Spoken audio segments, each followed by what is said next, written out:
5, 4, 3, 2, 1, 0.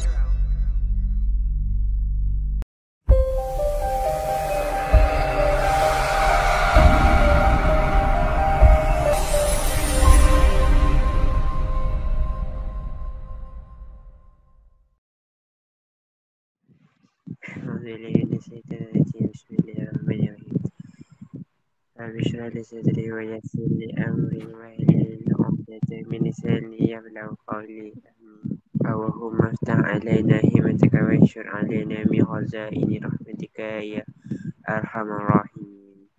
Okay, amin amin ya rabbal alamin. Terima kasih Arya Hakimi. So, are you ready for our new topic for lukisan isometri? First kali kita akan tengoklah apakah kegunaan untuk lukisan isometri. Lukisan isometri ni kalau awak biasa dengar lah, biasa orang sebut 3D, ini adalah lukisan isometri lah. Dia ada yang 2D, ada yang 3D. Rasanya kalau sebut 3D tu pada awak dia tak adalah benda yang pelik. Biasa awak dengar kan, selalu pun awak sebut. Okay, so kalau diminta untuk kegunaan okay, so awak boleh catatkan perkara ni lah, lukisan bergambar. Okay, mesti ada terms dia 3 dimensi.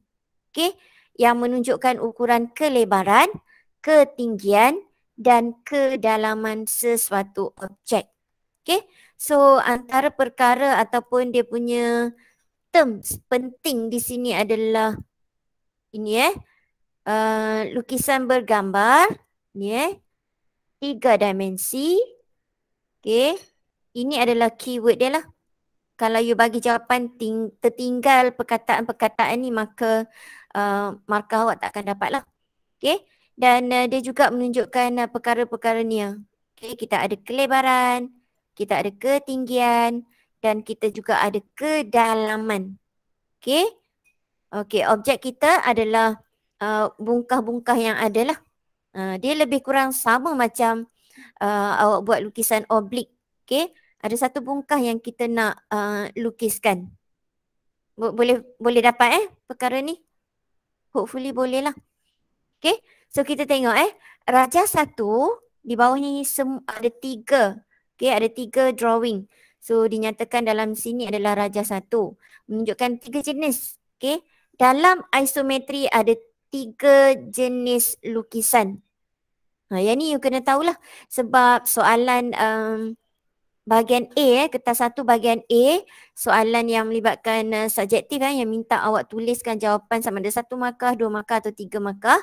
Dia akan melibatkan, even sekarang dah ada 4-5 markah Okay. Untuk soalan ni kalau kita tengok contohlah untuk soalan 2, kalau katalah keluar soalan ni dalam bahagian A, so awak diminta untuk tuliskan jawapan setiap satu.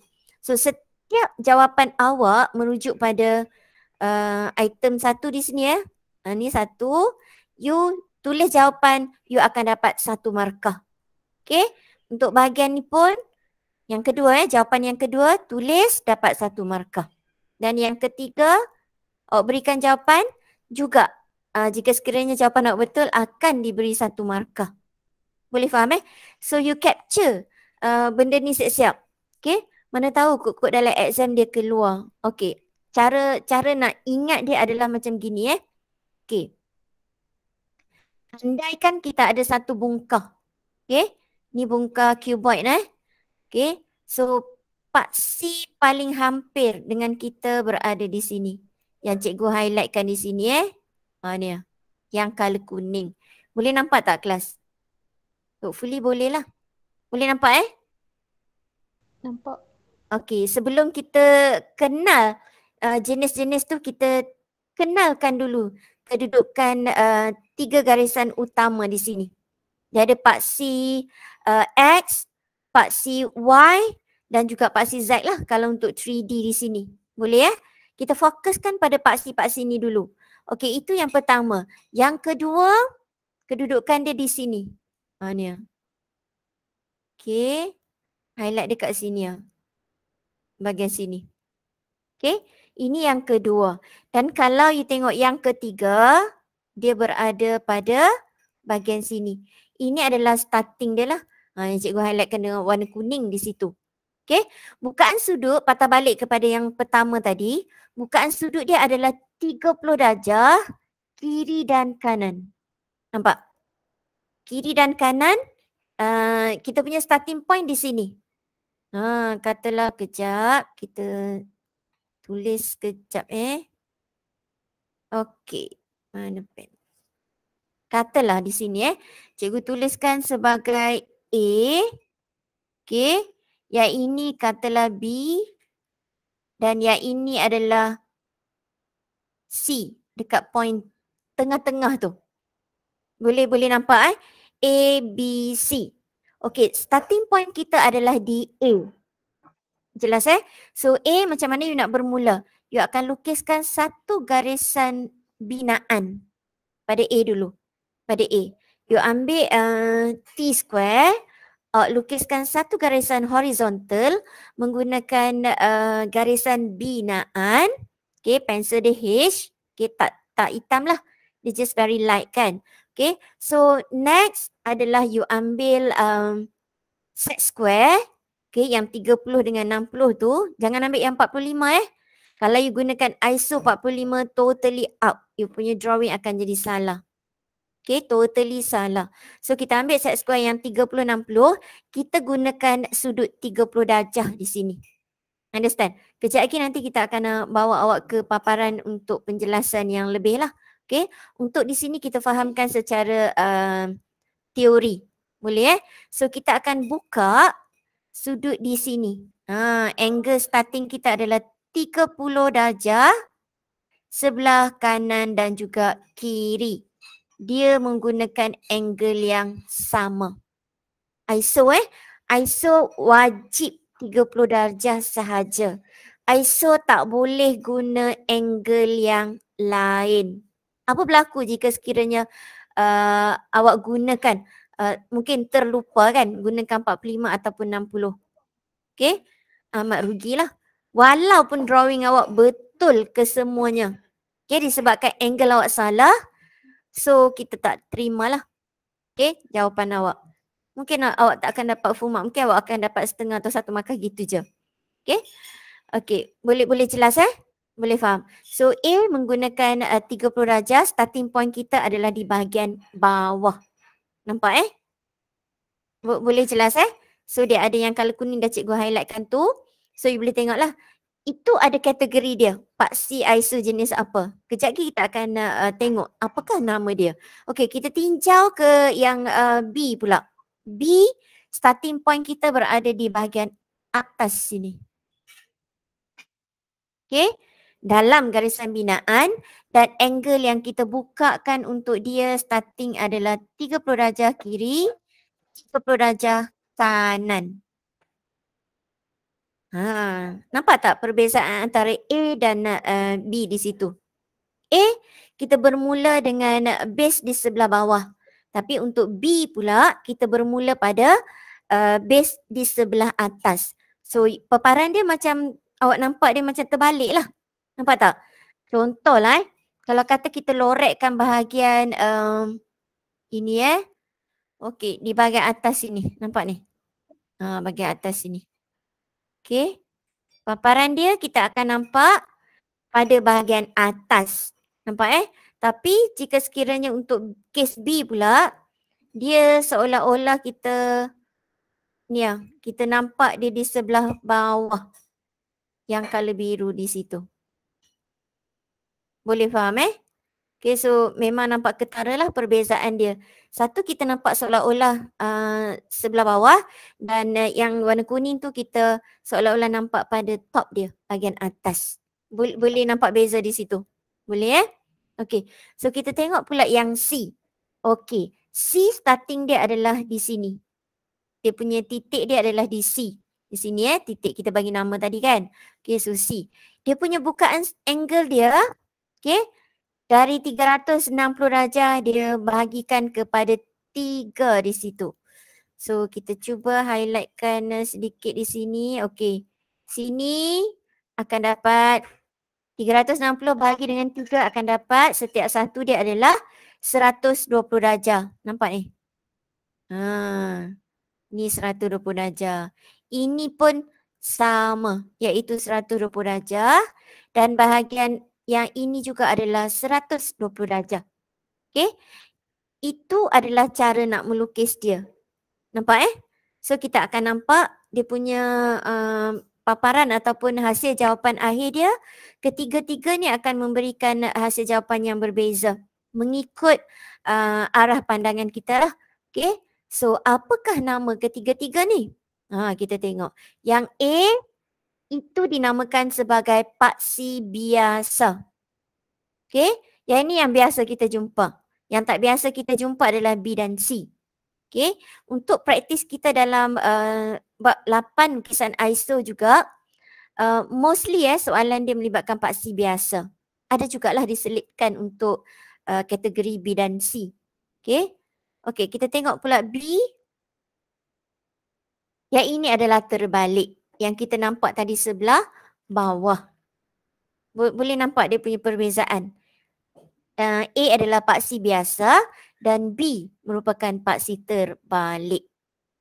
Boleh tak? Boleh. Boleh boleh faham Okey, yang terakhir sekali adalah paksi panjang. Okey, paksi panjang ni dia sebenarnya sesuai untuk objek yang memanjang macam ni. Nampak ni? Dia memanjang. Jadi dia lebih sesuai lah untuk kita lukiskan dalam keadaan paksi memanjang. Dan walau apa sekalipun dia adalah merujuk pada arrow. Nanti kita akan belajar tentang arrow dia lah, anak panah. Iaitu pemilihan orientasi yang paling sesuai yang nak kita lukiskan. Okey, rajah 2. Ni rajah 2 menunjukkan lukisan ISO. Ini adalah lukisan ISO yang mana inilah yang akan awak lukis dalam tajuk bab 8 ini. Okey, isometri bagi sebuah bongkah. Namakan garisan ISO dan garisan bukan isometri pada ruang yang diberikan. Sama kes macam kita buat dulu lukisan oblik. Ingat lagi tak? Dia ada garisan oblik dan garisan bukan oblik. Untuk ISO juga merupakan perkara yang sama. So kita tengok pada bahagian atas, ini merupakan garisan isometri. So kita just list down. Tuliskan di situ sebagai garisan isometri. Kemungkinan soalan ni juga ada keluar dalam bahagian A, kertas satu awak. So take note kalau satu jawapan macam gitu, awak kemungkinan akan dapat 1 markah lah. You tuliskan jawapan di sini, 1 markah kita bagi. Macam tu. Okay, garisan ISO. So bahagian mana lagi yang ditunjukkan di sini? Okay. Okey, yang kedua juga adalah garisan ISO. Okey, dan yang seterusnya garisan ISO juga, dan yang terakhir bukan garisan isometri. Macam mana cara kita nak identify whether it is garisan ISO ataupun bukan ISO? How are you going to detect this? Macam mana awak nak camkan dia, nak buat pengecaman tu macam mana? Do you have any idea? Garisan isometri dia straight. Kalau bukan isometri dia condong. Ya. Okay. Saya faham maksud Amal. Amal kata kalau garisan ISO dia straight lah. Dia mengikut angle yang kita gunakan. Contoh di sini kita sebelum kita lukis rajah ni mestilah ada starting point kita kan. So ini adalah base yang kita gunakan. Kak telah di sebelah bawah ni. Sorry. Dok cantik lah pula. Tak apalah. Bahagian bawah ni di bahagian sini. Okay, you ada garisan di bahagian bawah sini. Okay, itu adalah permulaan kita nak start lukisan ISO kita. So bila kita dah buat garisan base di situ dalam garisan binaan, kita ambilkan tadi cikgu dah bagi tahu, ambilkan set square satu persatu lah sebab kita ada satu set square. Okay, kita sukat di sini 30 darjah. Ni andaikan ada set square lah. Bayangkan set square di sini. Set square yang 30. Ni set square kita. Lebih kurang gitu kan. Okay. So kita ambil pensel garisan binaan kita gariskan. Okay, and then letak pula di sebelah kiri. Andaikan yang ini adalah set square kita. Okay, kita lukiskan juga garisan binaan. Bagi dia lebih tak jadi masalah. Bagi dia panjang. Okay, so cara kita nak identify mana satu garisan ISO dia. So mudah je. Kalau kita tengok garisan permulaan kita, ni bahagian ke kanan, okay, ke kiri, macam gini. Kita check di sini. Dia selari ataupun tak selari.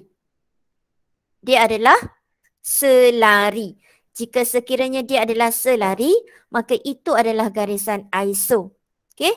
Kalau kita cek di sini pula, dia juga adalah selari bagi part yang ini. Nampak mudah je. Yang ini pun dia selari. Semua ni adalah selari. Okay, semua tu selari. Tapi, kalau untuk yang bukan ISO pula, dia dalam keadaan angle dia memang bukan 30 darjah lah. Understand? Kalau you tengok pun you dah boleh recognize dia. Yang ini pun bukan, yang ini juga bukan. Ketiga-tiga garisan tu adalah garisan bukan ISO. Cikgu nak tanya, garisan tegak yang awak nampak dalam rajah 2 tu, garisan tegak merupakan garisan ISO ataupun garisan bukan ISO? Garisan tegak yang ini. Okey, kita highlightkan garisan tegak di sini. Okey, kita highlightkan dia. Yang ini. Yang color biru ni. Okey, semua garisan ni. Garisan ni masuk kategori apa pula? Awak tak tanya, so cikgu tanyalah. 4 garisan yang ada dalam rajah 2. Garisan tu kategori ISO ataupun bukan ISO? Which one? ISO. Yes, very good. Okay, so ini adalah garisan ISO. Dia termasuk sekali. Nampak tak? Sebab kita melibatkan garisan tegak juga dalam isometri. Begitu juga yang kita buat sebelum ni adalah lukisan oblik. Juga ada garisan tegak. Dan garisan tegak itu termasuk dalam garisan ISO.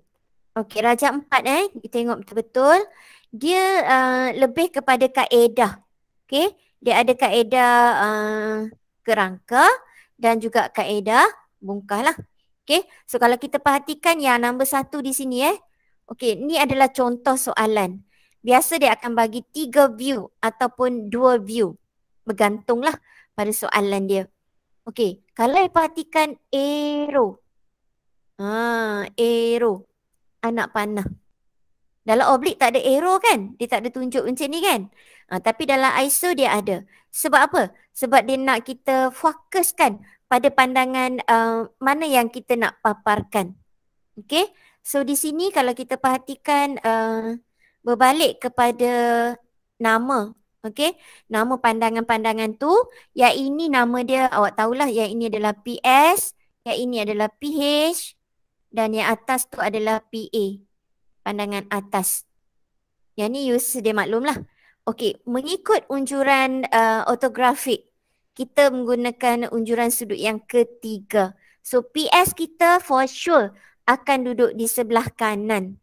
Dia tak boleh berada di sebelah kiri. Yang ini adalah common sense lah dalam unjuran sudut yang ketiga. Sebab kita hanya berfokuskan pada unjuran sudut ketiga. Kita jarang kita melukis unjuran sudut yang pertama kecuali diminta, spesifikkan di situ gunakan unjuran sudut pertama. Contohlah dalam ayat kita mungkin diberikan macam tu. That's why we keep remind you baca soalan sebelum jawab. Boleh jelas Okay, so back to this one. Our PS for sure. Okay, dia punya kedudukan mestilah berada pada side yang kanan. Okay, dan PH dia, hadapan dia berada pada side sebelah kiri. Dan PA for sure lah duduk di sebelah atas. Okay, so kita dah tahu dah kedudukan PS duduk sebelah mana. Jadi sekarang kita nak highlightkan kita punya kedudukan dia supaya bila kita tengok arrow tu memang kita tengah observe bahagian yang ditunjukkan. So kita nak cuba highlightkan PH dia sebab PH ni kita nampak shape yang agak klise lah. Selalu kita jumpa L shape. Okay, ni contoh contoh di sini L shape kita cuba tackle dulu. So L shape ni kita akan lukiskan pada satah sebelah kanan. Satah tu adalah decide lah, dibongkar di sini. Ni satah dia lah. Satah yang belah kiri, okey, satah belah kanan dan satah bahagian atas dia. Okey, itu adalah satah dia. Nampak So pH kita akan lukiskan dia dalam keadaan L. Okey, so kita dah boleh tonjolkan ni sebagai L dia. Okey, kita lukiskan ini dulu. Ni lah. Kita lukiskan L tu dulu. Okay. And then PS dia, dah boleh lukis dah. PS dia akan dapat gini lah. Ni. Merujuk pada bahagian ini. Katalah bahagian ni kita lorek gitu. Okay, so kita dah lukis bahagian ni.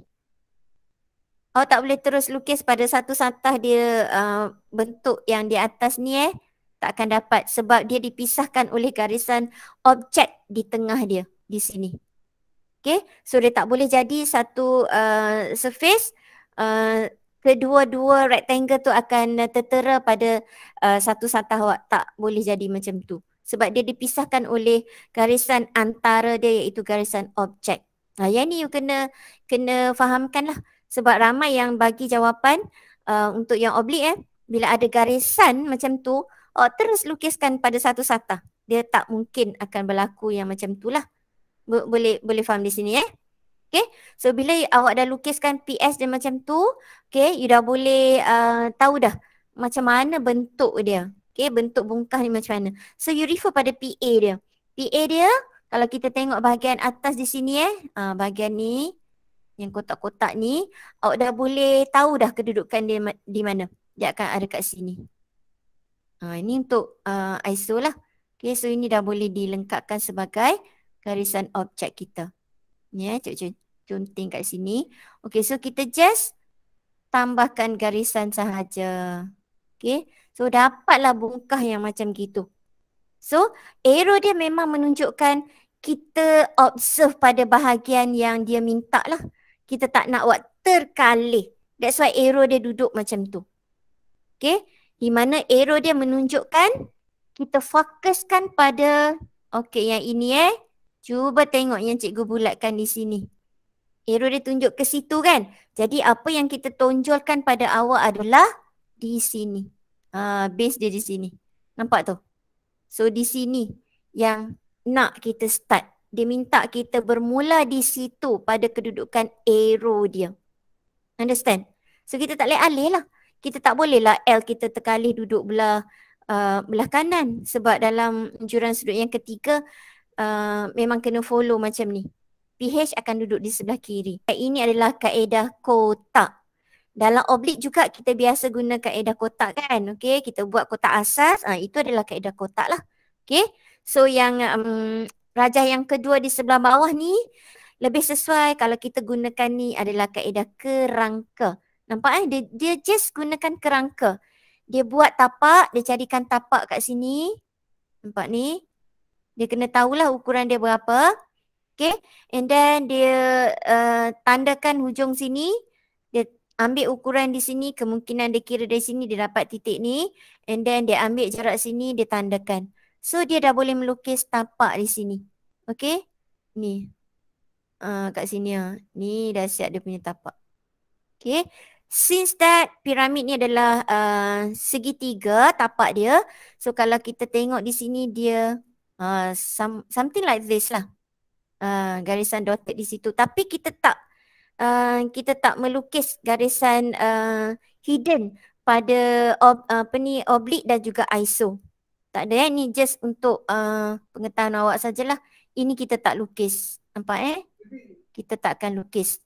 Understand or not? So kaedah dia adalah kaedah kerangka.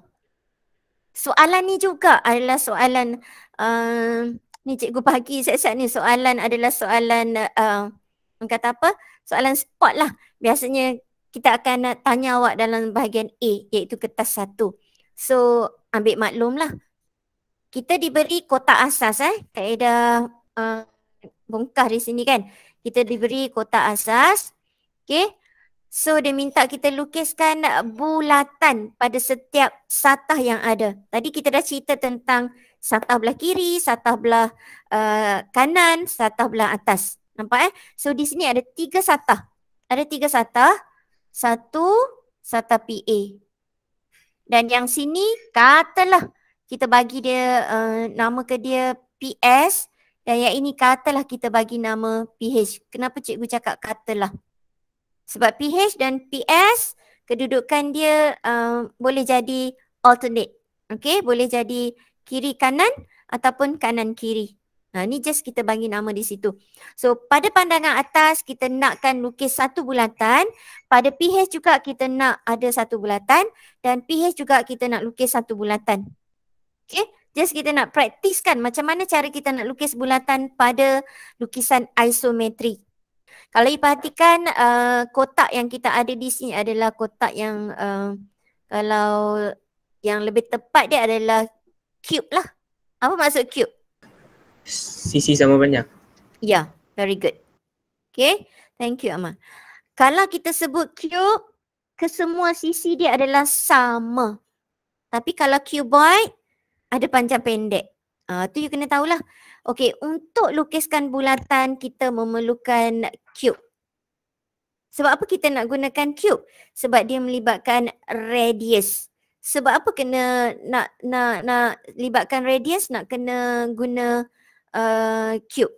Sebab kalau you buat satu bulatan, katalah awak lukis satu bulatan. Let's say ni bulatan kita. Ini adalah pusatnya bulatan.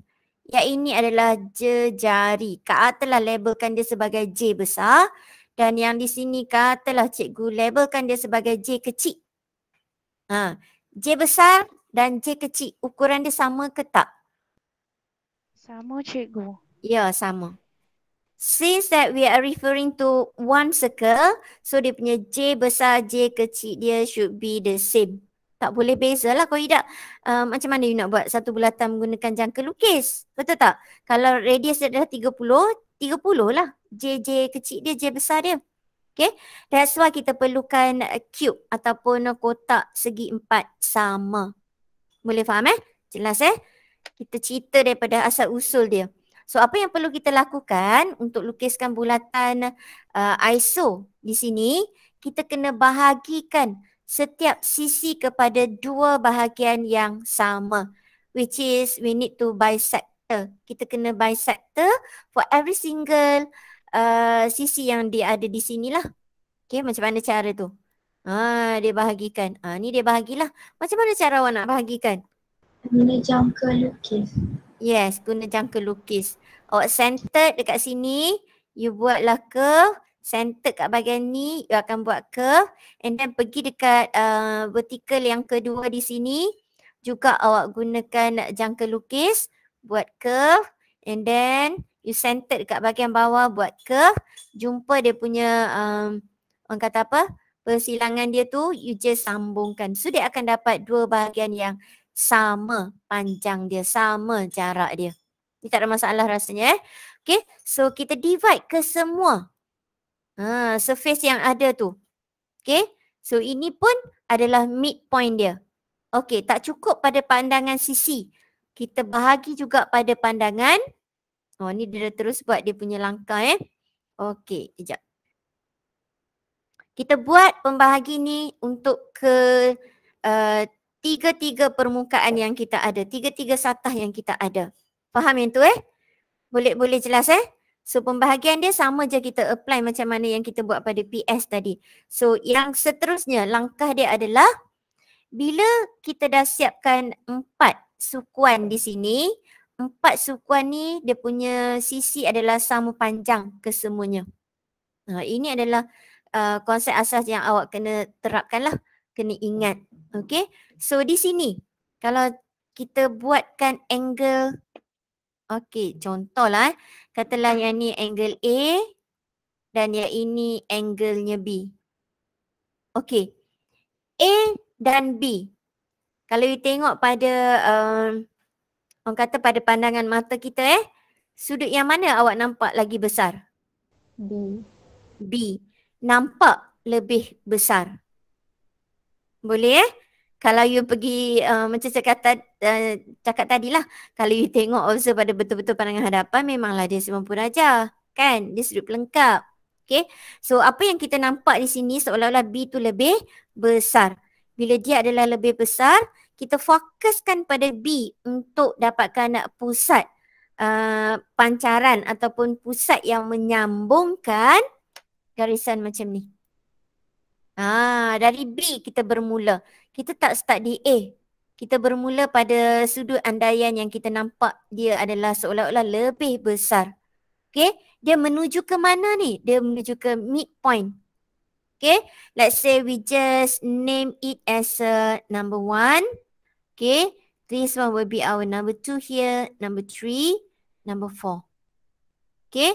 Dari B, dia akan dibawa pergi ke midpoint. Iaitu titik tengah bagi garisan sisi di sebelah bawah. Di mana cikgu dah labelkan tu sebagai number 1. So B akan menuju ke 1. Ingat B akan jadi pusat yang akan dipancarkan. Okay, daripada pusat pancaran B dia akan menuju ke titik-titik tengah. Boleh jelas di situ So apa lagi titik tengah yang kita ada di sini selain dari 1 yang dah pun kita gunakan. Kita ada titik tengah 2, kita ada titik tengah 3 dan kita ada titik tengah yang ke-4. Tadi cikgu kata B akan jadi dia punya pusat pancaran. Bila sebut pusat pancaran, B akan adanya satu titik yang akan dia akan pancarkan garisan-garisan ke titik tengah. So kita ada pilihan 3 titik tengah di sini. Sama ada nak pergi ke 2, nak pergi ke 3, nak pergi ke 4. B ke 1 cikgu dah tunjukkan contoh. Nampak So B akan pergi ke mana titik tengah nak disambungkan lagi? Boleh siapa respon? Can anybody respond here? From B. Cepat. Hurry up.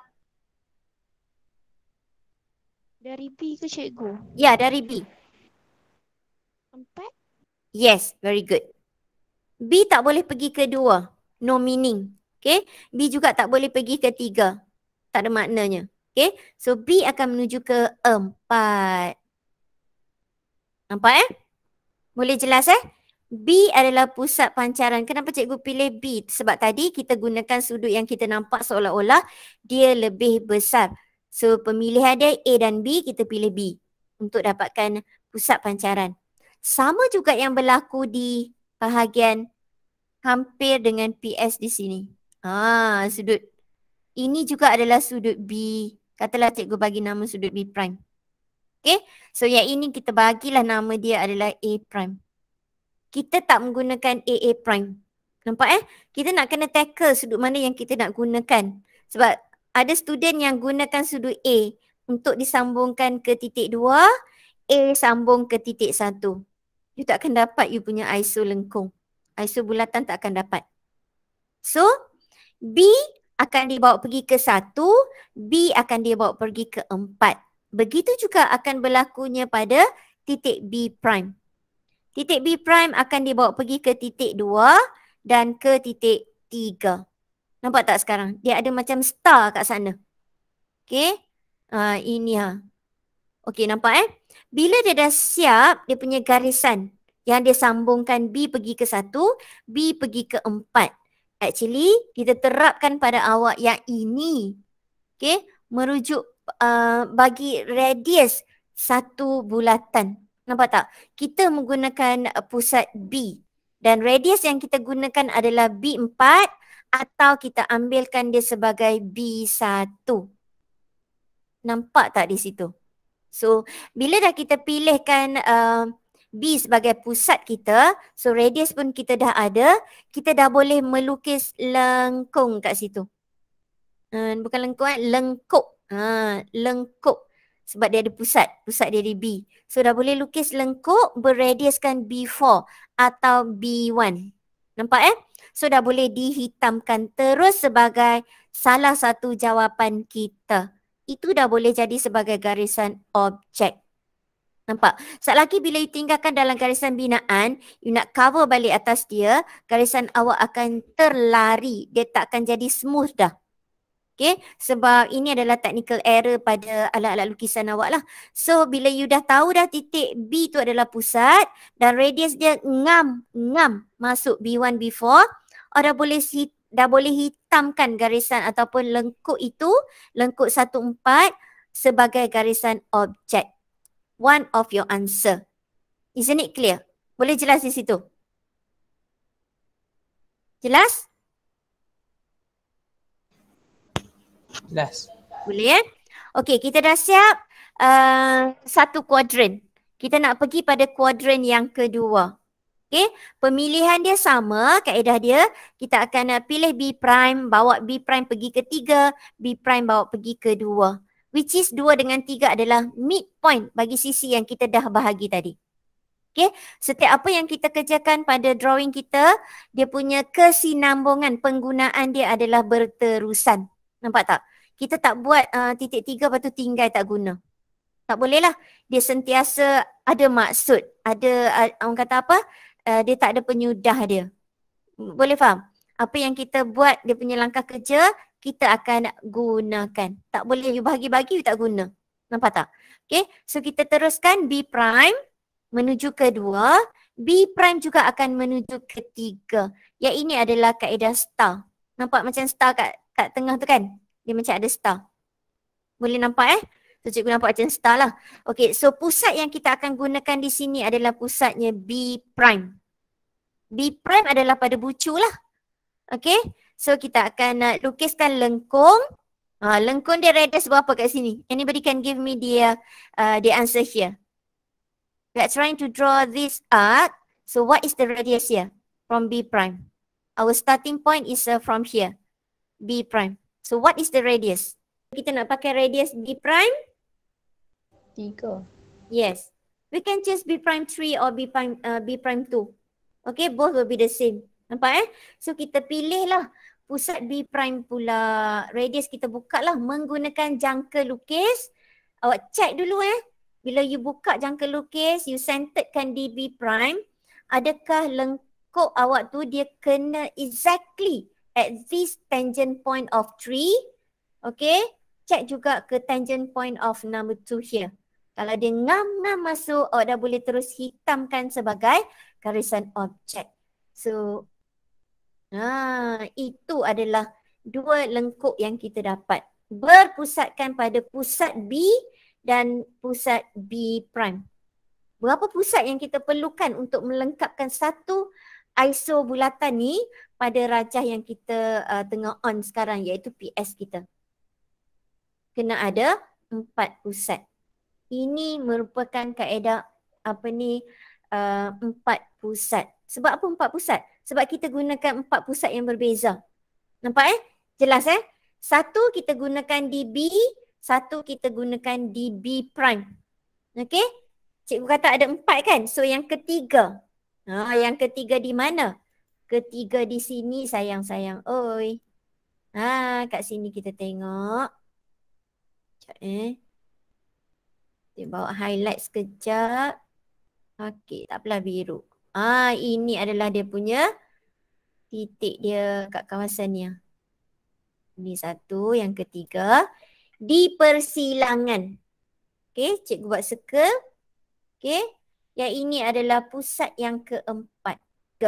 Pusat ketiga berlakunya persilangan B prime menuju ke 3, B menuju ke 4. Persilangan itu merupakan pusat bagi lengkuk yang kita nak lengkapkan sekejap lagi. Boleh faham? Okey.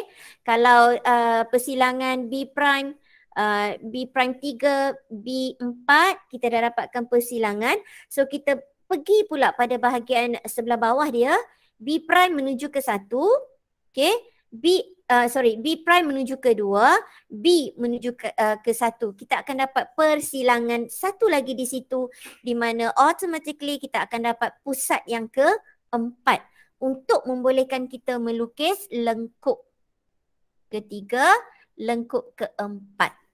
Kita gunakan pusat yang hampir. Nampak tak? Tadi kita melangkau pusat. Kita cari radius yang jauh. Tapi sekarang kita pergi pada pusat yang ini kita labelkan lah. Kalau tak label susah nak kita nak cakap.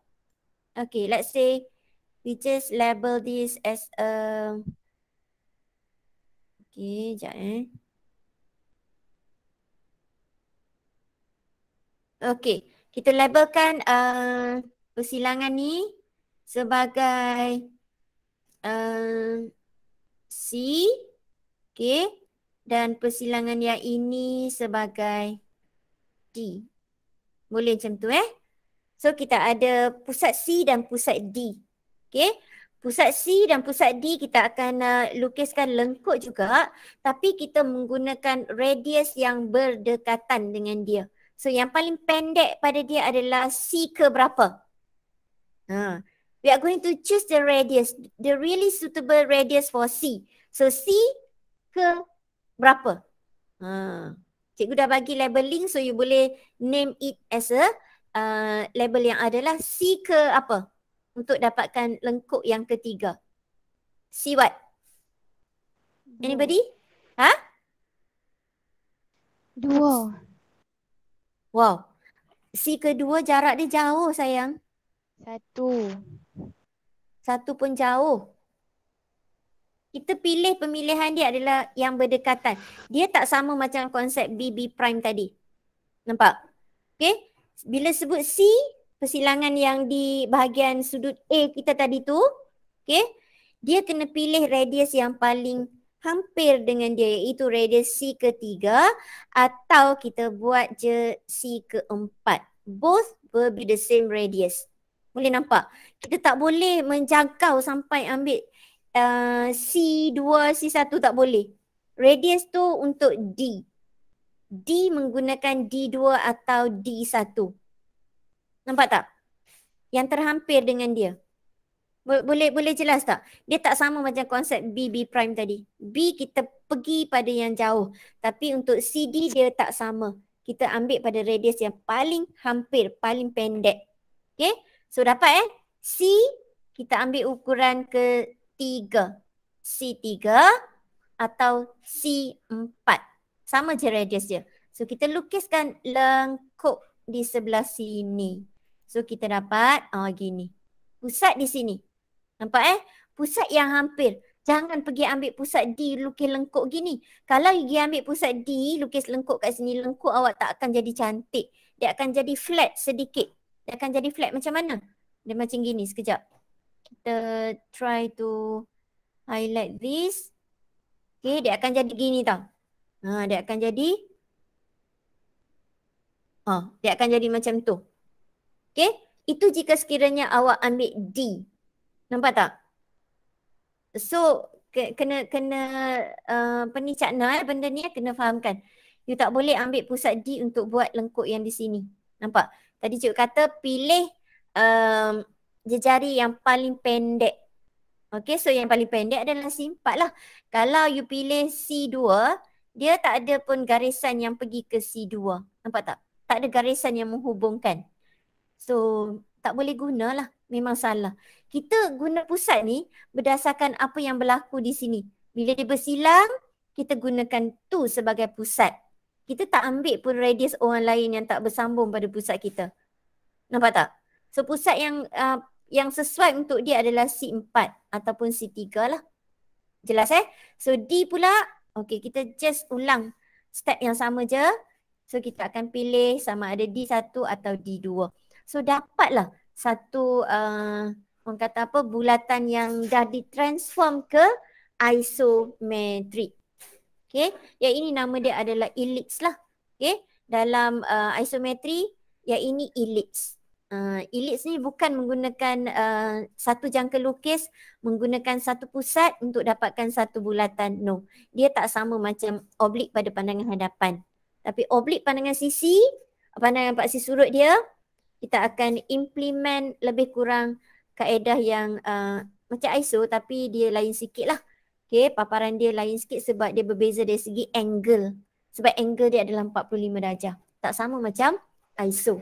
Boleh yang itu kita buat kemudian. Okay, untuk part pandangan sisi, ada soalan tak?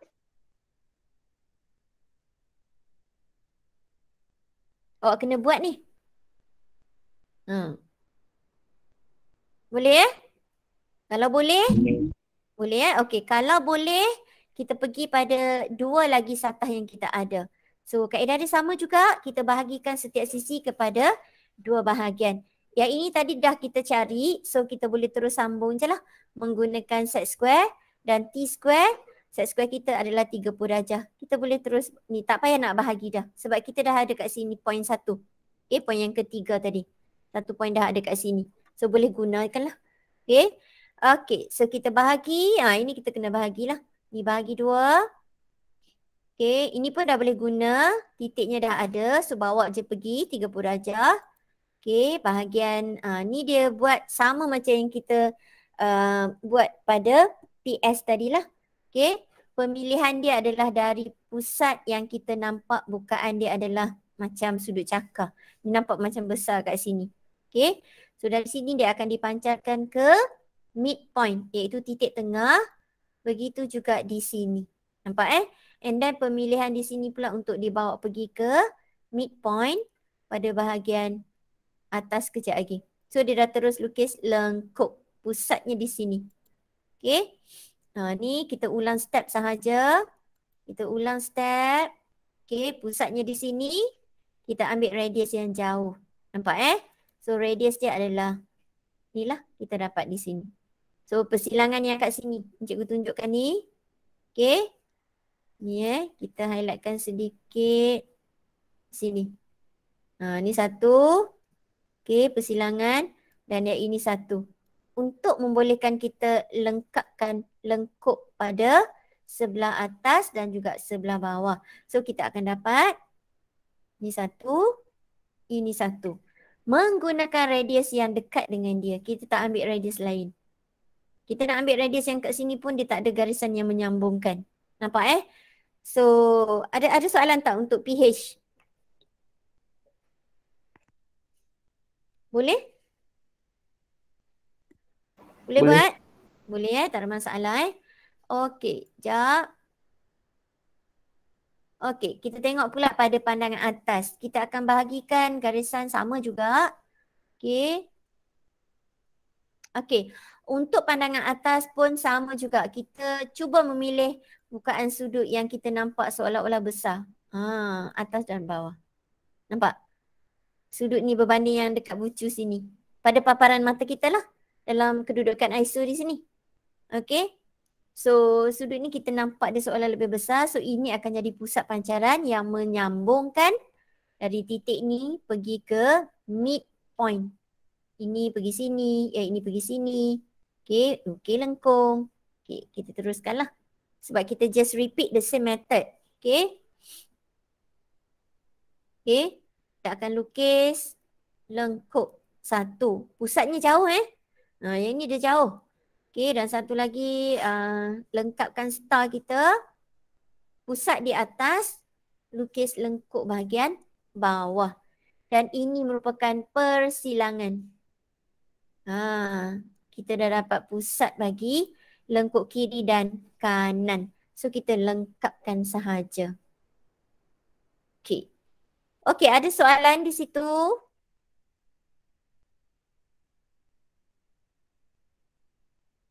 Ada soalan tak? Tak ada. Boleh faham Boleh ke? Boleh. Boleh. Okey, so yang ke-6. Okey, yang ke-6 kita tengok sedikit Boleh? Boleh ke? Boleh cikgu. Okey. Boleh. Okey, first kali kita nak bawakan awak cuba tackle pada bahagian ini nak kata lengkuk ke lengkung. 1, 2, 3, 4. 1, 2, 3, 4. Okay. Kalau radius dia sama, okay, kita bolehlah kategorikan dia sebagai orang kata apa? Lengkuk lah. Nampak tak? Tapi di sini dia nak menggunakan kaedah. Dia dah bagi tahu dah dekat kita. Kaedah koordinat. Ingat lagi, tadi kita ada kaedah apa? Siapa yang ingat? 2 kaedah kita bawakan tadi. Kaedah kotak dengan kaedah kerangka. Yes, very good. Kotak dengan kerangka. So ada lagi satu menggunakan kaedah koordinat. Kaedah koordinat ni boleh awak implementkan yang paling sesuainya bila mana awak tak dapat cari pusat bagi bulatan ataupun pusat bagi kuadran ataupun pusat bagi semicircle. Okay, bila tak ada pusat ni maksudnya lengkung dia tak sekata lah. Lengkung dia mungkin kalau kita baca kat sini dia 40, kat sini 30 macam tu. Tapi di sini walaupun dia adalah orang kata lengkuk tapi dia nak tunjukkan pada kita kaedah koordinat tu. So dia just boleh je guna sama ada you nak pakai kaedah koordinat ataupun kita nak pakai kaedah siapa yang terkeluar? Syasha. Ataupun you nak pakai kaedah 4 pusat tadi. Boleh Di situ kita diberi choice lah. Diberi pemilihan sama ada nak gunakan kaedah koordinat ataupun kaedah 4 pusat. Tapi mengikut kesesuaian lah. Apa yang awak rasa yang sesuai untuk awak gunakan. Jika sekiranya boleh guna 2, my advice is awak better guna yang 4 pusat lah. Tapi jika sekiranya awak tak ada pilihan lain, kaedah 4 pusat tak boleh nak apply, you hanya boleh guna kaedah koordinat, awak kena guna kaedah koordinat lah. So di sini kita nak bawakan awak satu lagi kaedah extra yang boleh awak pertimbangkan mana yang sesuai untuk awak gunalah. Okay, just for your info. Okay, kita akan start di sini. Okay, yang ini kita akan start dengan kotak asas kita lah. Okay, ini yang tadi kita kata garisan yang perginya 3 cabang. Starting point kita di sebelah bawah. So, kita gunakan jenis di sini adalah paksi apa di sini kita gunakan. Tadi dah belajar? Paksi apa yang kita gunakan? Start di bawah. Paksi biasa. Yes, paksi biasa. Sambil tu kita bagi awak absorb dengan jenis-jenis paksi yang awak ada. So di sini adalah paksi biasa. Starting dia di sebelah bawah. Boleh Okey, kita nak buat. Sekejap. Okey, kita akan buat kotak dia dulu. Okey, kotak asas adalah. Okey. Ini adalah kotak asas dia. Nak baca berapa dia punya ukuran, awak boleh refer pada kotak ni lah. Kalau pada ayat awak, dia tak sebutkan satu kotak grid diwakili oleh 10 mm. Nampak Dalam ayat dia tak ada pun dinyatakan sebagai 10 mm. So kalau kes yang macam ni kalau awak ukur pada drawing awak pada rajah 5, rasanya dia adalah 10 mm setiap satu kotak grid. Size dia adalah actual size. Cuba awak test. Suka tengok berapa dia punya ukuran.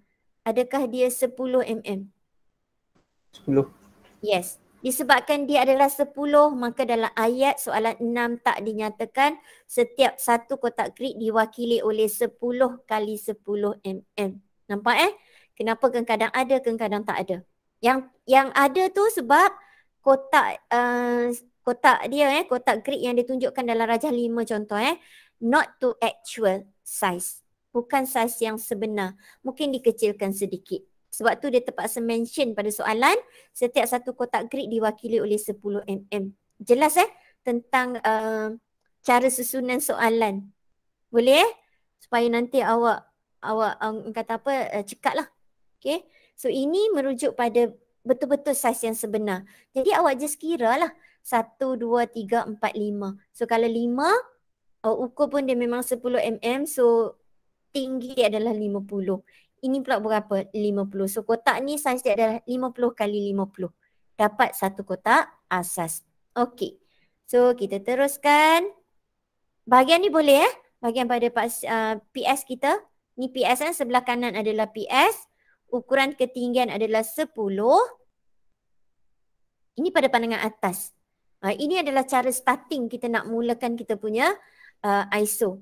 Kita tengok pada pandangan atas, it will be just a straight line. So kita kena tahu kat mana kedudukan dia. Kedudukan dia ada kat sini. Nampak Yang ini dilukiskan pada paksi ni keseluruhan ni. Okay. Dia lukiskan siap-siap dah di sini. Boleh Okay, you kena tahu lah. Okay, next. Itu dah memang boleh dihitamkan. Bahagian atas, pandangan atas pun boleh dihitamkan juga. Sebab dia dah confirm dah. Memang kedudukan bongkah dia macam gitu. Nampak sekarang? Okay. Dia punya side dia punya tinggi pun awak boleh hitamkan. Dia punya tapak juga boleh. Cuma yang belum boleh awak hitamkan adalah bahagian lengkung di situ. Ataupun lengkuk lah, di sini adalah lengkuk lah. Okay, sebab dia ada pusat. Cuma dia nak apply kat kita adalah kaedah koordinat. Itu sahaja. So kita tengok kita nak buat macam mana? Kita kena divide by elements. Nampak ni. Dia bahagi 10 mm. Boleh daripada bahagian atas sebab dia nak implement kaedah koordinat. Okay, one more time. Okay, sekejap. Okay, dia sukat 10 mm. Dia refer pada jarak di sini. Nampak Sekejap, kita detailkan sekejap. Okay. Ukuran yang ini. Sekejap.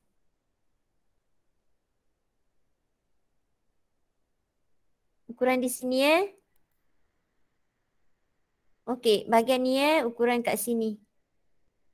Katalah ni number 1 kita. Tinggi dia So kita pun sukatlah 10 mm. Katalah ni number 1. Yang 1 dia punya panjang tu. Nak bagi tahu dia. Dia ambil di mana? Dia ambil pada pandangan hadapan. Nampak So bila dia lukis, dia dapatkan ukuran 10 mm, dia buat satu garisan ISO 30 darjah di sini. So dia adalah merujuk pada garisan di sini. Nampak ni. Garisan di sini. Nampak? Dia cuba tandakan, dia cucukkan dia punya jangka lukis pada kedudukan hujung ni. Ni. Yang arrow kat sini. Hujung ni. Dia cari sampai ke persilangan. Sini. Nampak? Dia sukat, dia pindahkan di atas. Okey, sekejap Padam, bagi awak tengok. Okey, padam. Okey, ni boleh padam ni sebab tak nak keliru. Okey, berbalik kepada langkah seterusnya. Tadi boleh 10 tu merujuk pada bahagian yang cikgu dah tunjukkan tadi. Okey, sekarang kita nak ambil ukuran. Mata awak fokuskan pada kedudukan di sini. Cikgu arrowkan. Okey, tengok di situ, tengok apa jangka lukis tu buat. Apa jangka lukis tu buat? Ada siapa yang nampak?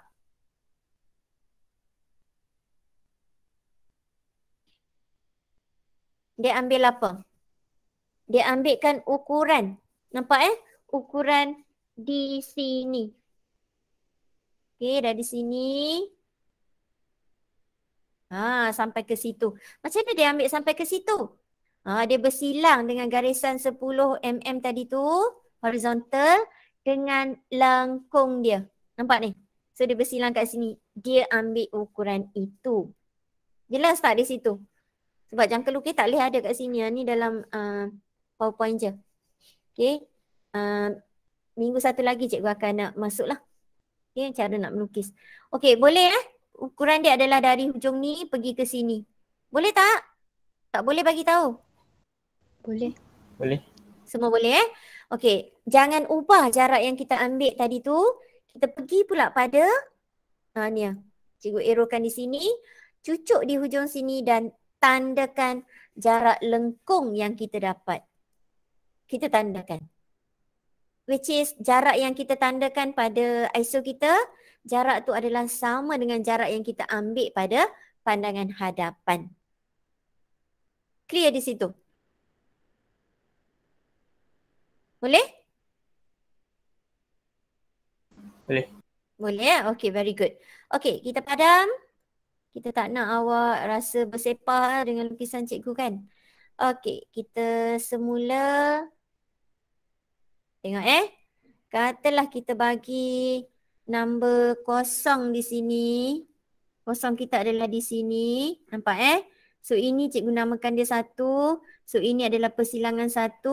Yang ini number 2. Yang ini number, sini number 3.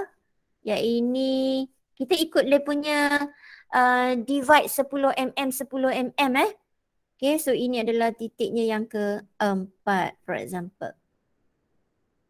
Okay, 01 ada masalah ke tak? 0 ke 1 jarak dia, 0 dia punya jarak daripada bahagian tepi dia adalah 10 mm. Okay. Bahagian tepi, okay, ke titik 1 kita tak tahu dia punya ukuran dalam mm. Sebab kita tak perlu sukat pun. Kita hanya perlu transfer jarak sahaja. Kita sekarang tengah pindahkan jarak. Understand or not? Boleh jelas di situ. Kita punya perjalanan nak siapkan kena tahu garisan nombor 2 dan garisan nombor 3. Bila tahu garisan nombor 2, garisan 3, elemen dia, barulah kita boleh dapatkan jarak yang pergi ke 2, yang pergi ke 3. Pergi ke 4, kita dah memang dapat dah. 4 memang berada di sini sahaja. Kat sini ya.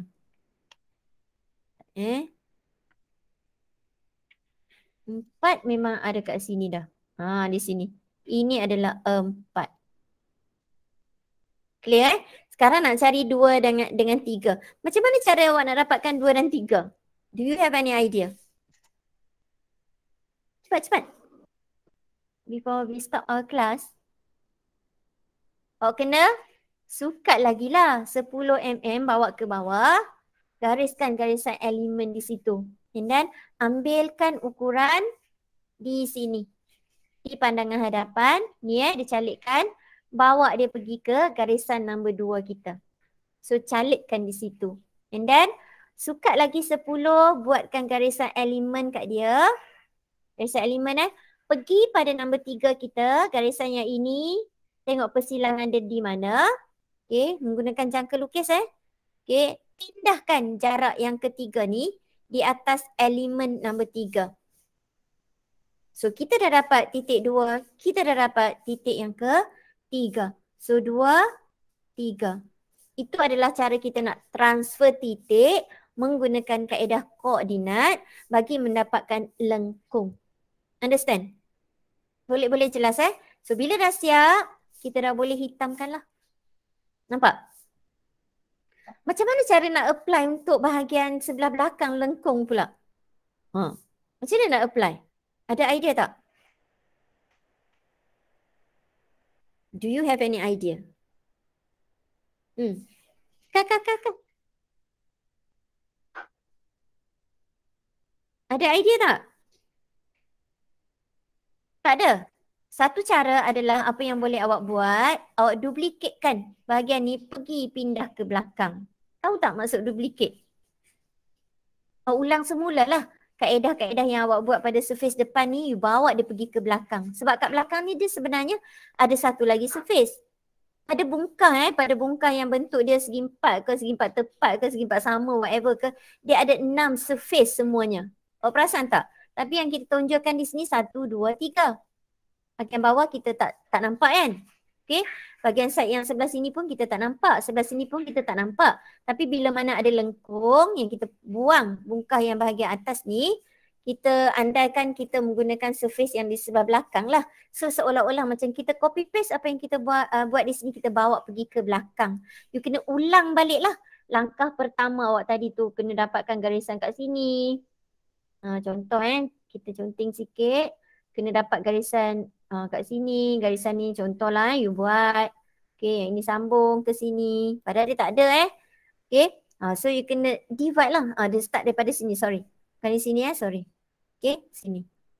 Ni Okay, daripada sini tadi buat apa dia? Okay, daripada sini ke sini you kena start balik lah. Nampak tak? So kita tak nak kalau awak tak nak buat kaedah ni pun ada alternatif lain yang awak boleh lakukan, iaitu apa dia? Kita tengok pada pandangan sisi sebab kita sekarang di sini. Nampak? Di sisi pandangan sisi. Pandangan sisi. Nampak Berapa kedalaman dia? Kedalaman dia adalah 1, 2, 3, 4, 5. Nampak? Okay. So kosong menuju ke kosong prime. Jarak dia adalah 50. Nampak? So 1, nak pergi cari 1 prime, you kena dapatkan jarak berapa? Anybody can help? Ada siapa boleh tolong? Cepat. 1 nak pergi ke 1 prime. Berapa dia punya kedalaman? Cepat. Rujuk pada PS. 10. Berapa? Kosong ke Kosong ke kosong prime 50. Ni ya. Kita tadi ada kat sini. Okey, kita nak pergi ke kosong prime. Kita tadi ada kat depannya 1, kita nak pergi ke 1 prime. So berapa jarak dia? Berapa jarak ni? Ni semua jarak ni. 50. Jadi jalan mudahnya adalah you buat je unjuran 30 darjah menggunakan you punya T square, side square. Unjurkan aja garisan binaan. Kejap lagi you ambil jangka lukis, you sukat 50 mm, awak tandakan di atas garisan yang awak unjurkan ke pada bahagian pandangan sisi awak. So terus dapat 1 prime, 2 prime, 3 prime. Lebih mudah kan berbanding awak nak duplikatekan surface depan, bawa pergi ke surface belakang. Tak salah. Okay, so kita pilihlah alternatif mana yang kita nak. Okay, ada soalan tak setakat ini? Cikgu padamkan. Boleh faham apa yang kita maksudkan tu? Ni kita padam. Tak nak bagi comot. Okay, kita padam. Kita tengok langkah yang seterusnya. Nampak? Dia terus je bawa pergi, dia tandakan 50. Terus je bawa pergi, tandakan 50. Bawa pergi, tanda 50. 4 memang duduk kat bawah lah.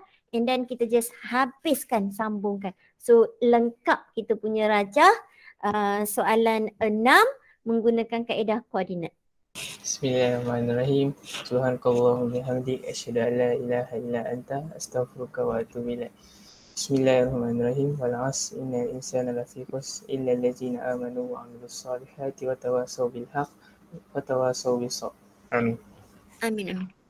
Okay, that's it for today. Thanks for joining our class again. And jangan lupa jaga SOP dan selamat bercuti, selamat menghabiskanlah homework yang ada. Okay, bye. That's it for today. Assalamualaikum. Thank you, cikgu. Bye. Cikgu. Alright.